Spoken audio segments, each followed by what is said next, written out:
wabarakatuh.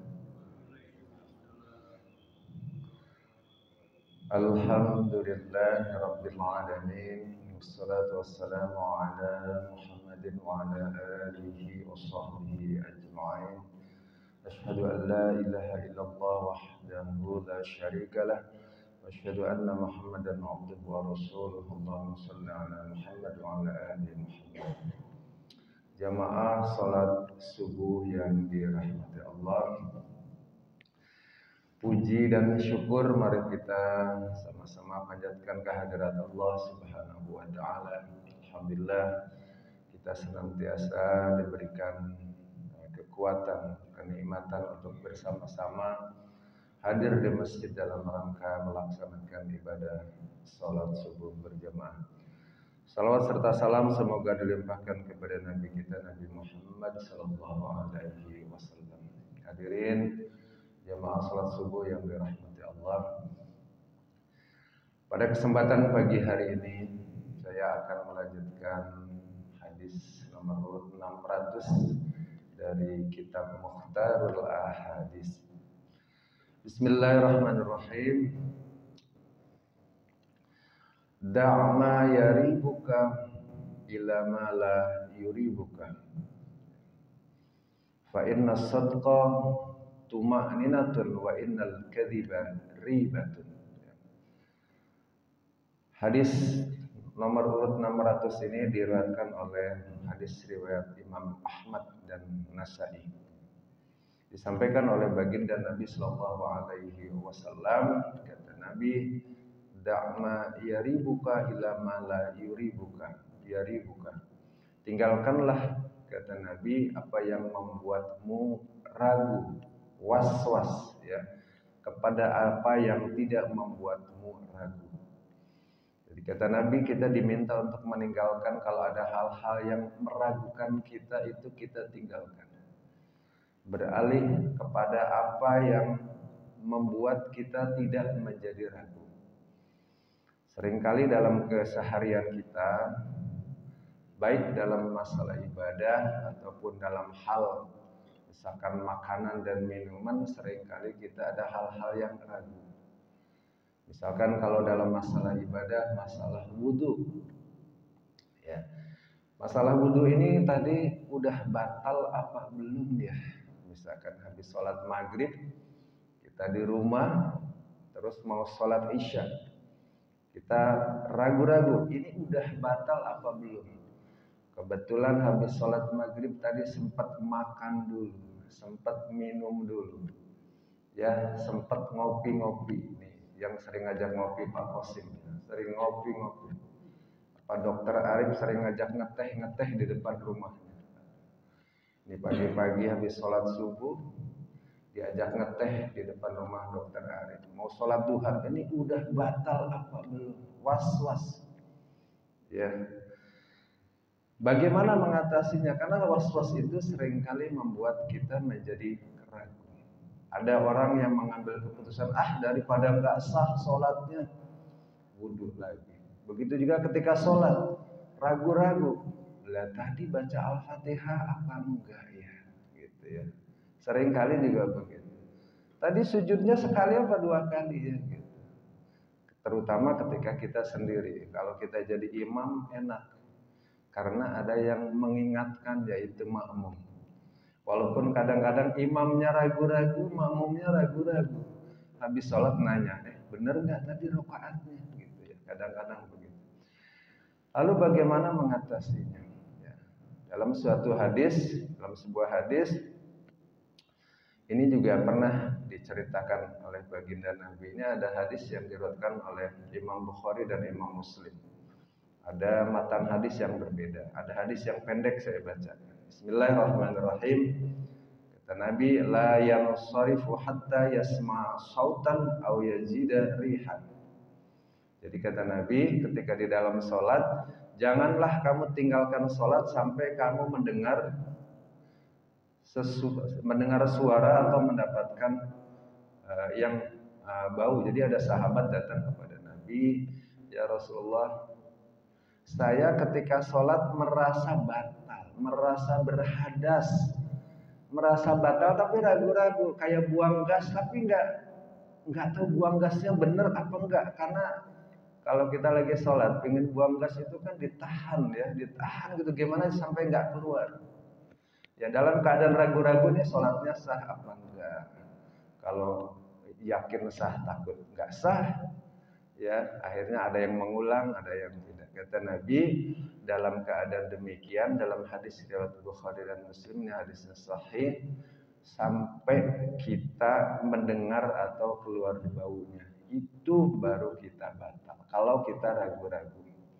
Lalu bagaimana dalam hal lain ya? Karena yang membuat ragu-ragu bukan hanya dalam wudhu, bukan hanya dalam sholat, bahkan kadang-kadang urusan makanan juga begitu. Ya, ada yang misalkan perjalanan ke luar negeri, misalkan Pak Kosim ngajak rihlah. Ya, kemarin rihlahnya ke Bogor. Nah, suatu ketika rihlahnya ke luar negeri, Pak Kosim ke Eropa ya. Rihlah ke Eropa, Bapak dan Ibu di Eropa mungkin begitu mau makan di restoran, makanan dagingnya ini dagingnya disembeli dengan bismillah apa enggak? Aduh, kalau enggak dibacain bismillah berarti halal, haram. Belum lagi ini daging ayamnya pas masak apakah tempatnya enggak kecampur dengan makanan yang haram, misalkan dengan B2 dan sebagainya. Seringkali membuat was-was. Dalam kajian fikih itu ada kaidah ya, jadi al yaqinu la yazulu bisyak. Ya, ini kaidah fikih untuk menentukan kita mengambil yang mana. Termasuk juga contoh yang diberikan oleh Nabi. Al yaqinu la yazulu bisyak. Ya, kata Nabi dalam kaidah fikih, keyakinan tidak bisa dihilangkan dengan keraguan. Artinya ketika kita ragu-ragu, ambil mana yang kita yakin. Ya, yakinnya yang mana? Kalau misalkan sebelum wudhu, kita lebih yakin, sepertinya saya sudah wudhu, lebih yakin, condongnya keyakin. Maka dalam keadaan ragu demikian, ambil mana yang lebih yakin. Ketika sedang wudhu juga begitu. Ketika wudhu ini pas cuci kaki tadi membasuh kepala apa enggak? Ya, ambil mana yang lebih yakin. Oh, berarti yakinnya kayaknya sudah. Lalu bagaimana kalau wudhunya udah selesai? Kalau wudhunya udah selesai, ibadah yang sudah dilakukan, ya, ibadah yang sudah selesai, sholat yang sudah dilakukan, wudhu yang sudah dilakukan. Kalau ibadah yang sudah dilakukan kita was-was, kita ragu, ambil kita yang yakinnya. Ambil yang kita memang karena sudah dilakukan kita yakini, mantapkan, itu berarti sudah sah. Kecuali memang kita ingat betul, kayaknya memang tadi belum, nah itu beda. Tapi kalau kita ragu panjang, aduh rakaatnya tadi maghrib 2 apa 1, tadi saya sholatnya sendiri. Kalau sudah dikerjakan, ambil satu keputusan, yakin sudah sah. Ya. Hadirin dirahmati Allah, ini adalah beberapa hal dalam keraguan di dalam ibadah. Lalu kalau kata Imam Syafi'i, ada berapa hal yang membuat kita was-was. Ya, bahkan ada hal-hal yang memang subhat, belum tahu ini halal haramnya, boleh tidaknya. Ada 3 hal menurut Imam Syafi'i. Yang pertama, kalau haram bercampur dengan halal, ya, kan ada barang, ada makanan dicampur antara yang halal dengan yang haram, maka kata Imam Syafi'i itu menjadi haram. Contohnya apa? Ya, contohnya kalau kita masak dalam satu tempat, daging ayam itu halal. Daging yang halal dimasak dicampur dengan daging yang haram.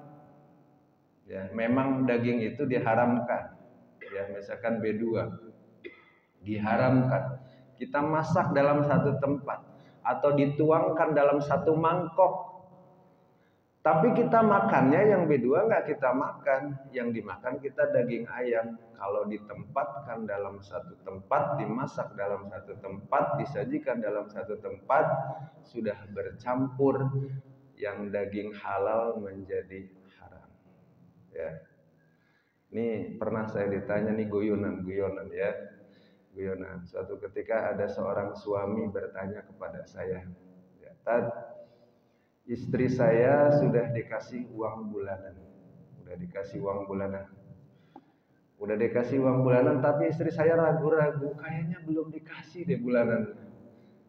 Istri saya minta lagi, ngasih cash. Nah, ya. Saya ngasihnya cash. Tapi saya udah ngasih, tapi istri saya merasa belum. Nah, ini Pak Kosim yang jawab bukan gini, Mbak ya. Nah, Pak Kosim jawab gitu gimana ya? Istrinya belum merasa udah dikasih, suaminya merasa udah ngasih. Ragu-ragu itu istri. Suami jadi ragu-ragu, yang tadinya udah yakin, saya jadi ragu-ragu. Perasaan udah ngasih sekian ya nominalnya, istri saya merasa belum, nggak tahu belumnya karena pura-pura apa yakin. Tapi saya jadi ragu-ragu, jangan-jangan belum, tapi kayaknya udah. Karena isi dompetnya udah berkurang, tapi buktinya nggak ada. Makanya istri saya, kan nggak ada buktinya ya, enak bener gitu ya. Suaminya jadi ragu-ragu. Nah ini yang jawab Pak Qasim ya. Dicari ya, betul apa udah belum ya. Baik, yang kedua, perkara yang halal kata Imam Syafi'i yang muncul keraguan. Ya, jadi tadi seperti kata Imam Syafi'i, kalau dalam perkara ibadah ya tetapi muncul keraguan, maka kembali dalam kaidah fikih ya, ambil mana yang diyakini, itu yang kita ambil keputusan.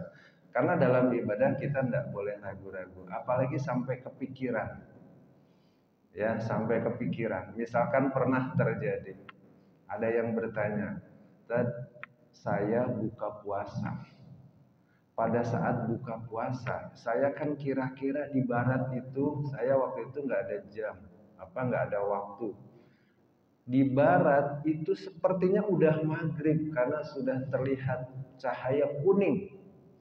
Tapi saya tidak mendengar azan karena tempat saya posisinya jauh dari penduduk. Ya, akhirnya saya buka. Tapi setelah buka saya kepikiran, itu jangan-jangan belum maghrib ya. Kalau belum maghrib berarti puasa saya tadi batal ya. Kepikiran terus sampai berhari-hari ketemu baru nanya. Nah, ini seringkali ibadah begitu ya. Kalau tidak ada keyakinan, ragu terus. Kita tidak boleh ragu ketika mengambil keputusan. Ya. Mana yang yakin, condongannya seperti lebih bahwa itu yakin, apalagi sudah dilakukan.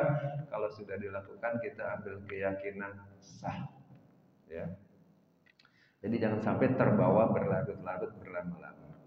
Yang ketiga menurut Imam Syafi'i ya, perkara yang belum jelas halal dan haramnya, seperti tadi ketika keluar negeri ya, mungkin ada acara, mungkin ada tugas ya, ini bisa jadi kita ragu-ragu, kita mau makan ya, makanannya haram atau halal ya. Sebagian ulama kalau dalam keadaan darurat di luar negeri kita tidak tahu ini mau dikasih makanan ayam, tapi ayamnya kita tidak tahu disembelih pakai bismillah apa tidak ya. Jadi ada sebuah riwayat yang diriwayatkan oleh Imam Baihaqi ya, hadis Nabi Shallallahu Alaihi Wasallam, suatu ketika baginda Nabi Shallallahu Alaihi Wasallam ya di kedatangan sahabat itu mendapatkan daging dari seorang sahabat yang belum menyatakan masuk Islam. Sahabat yang belum Islam datang memberikan hadiah berupa daging. Lalu sahabat Nabi bertanya, ya Rasulullah, ini daging apakah boleh kita makan? Karena yang ngasih daging itu belum menyatakan Islam. Kita nggak tahu apakah dagingnya disembelih dengan mengucapkan basmalah apa tidak. Kata Nabi, ucapkanlah bismillah lalu makanlah daging itu. Ya. Jadi ini bisa menjadi pada kita dalil pedoman untuk kita ketika kita dalam keraguan di luar negeri. Ayamnya halal, daging sapinya halal.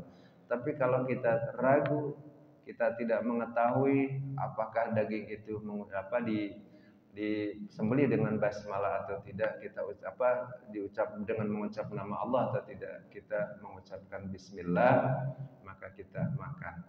Tapi kalau kita tahu persis bahwa daging itu disembelih tidak mengucapkan bismillah, jangan kita makan. Itu sudah jelas kita tahu. Ini untuk perkara yang kita tidak tahu. Tiba-tiba kita disodorin makanan. Ya, makanannya mungkin makanan halal seperti sayuran. Posisi kita sedang di luar negeri atau di komunitas yang kebetulan bukan muslim. Ya, kita disodorin makanan, kue atau sayuran. Kita ragu-ragu apakah pada saat masak itu wajannya memang tidak dicampur atau bukan bekas misalkan masak B2 dan sebagainya. Kita ragu juga. Pada saat demikian ucapkanlah bismillah, ya, kita yakini itu halal. Hadirin dirahmati Allah, baik kesimpulan pada kesempatan pagi hari ini dari hadis dari kitab Mukhtarul Hadis, hadis nomor 600, kata Nabi, tinggalkanlah apa yang membuat kamu ragu, dan jadi kata Nabi, tinggalkan apa yang membuatmu ragu kepada apa yang tidak membuat ragu. Jadi yang ragu ditinggalkan, pindah, ambil apa yang tidak membuatnya menjadi ragu. Makanya dalam kaidah fikih, ya, kita mengambil, ya, al-yaqinu la yazulu bisyak. Keyakinan tidak bisa dihilangkan dengan keraguan. Artinya ambillah mana yang lebih yakin, itu ya yang kita ambil. Oleh karena itu hadirin dirahmati Allah, dalam hadis ini baik dalam masalah ibadah ataupun ketika kita mengkonsumsi makanan yang membuat kita syak, membuat kita ragu-ragu, atau mungkin makanan itu masih subhat, belum tahu kedudukannya apakah boleh atau tidak, atau haram atau halal, maka kita ambil keputusan mana yang membuat kita yakin, kecenderungannya kita yakin, itu yang kita ambil. Setelah diambil udah jangan ragu-ragu lagi, jangan kepikiran lagi, ya aduh tadi sholatnya sah apa enggak. Kita udah ambil keyakinan, ya tadi sholatnya sudah 2 rakaat subuh, tadi maghribnya sudah 3 rakaat. Ambil keyakinan itu, jangan dipikirin lagi, jangan kepikiran lagi, ya sudah ambil keputusan mana yang yakin, yaitu sah.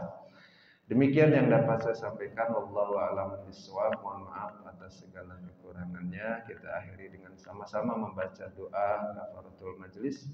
Bismillahirrahmanirrahim. Subhanakallahumma wa bihamdika asyhadu an la ilaha illa anta astaghfiruka wa atubu ilaik. Assalamualaikum warahmatullahi wabarakatuh.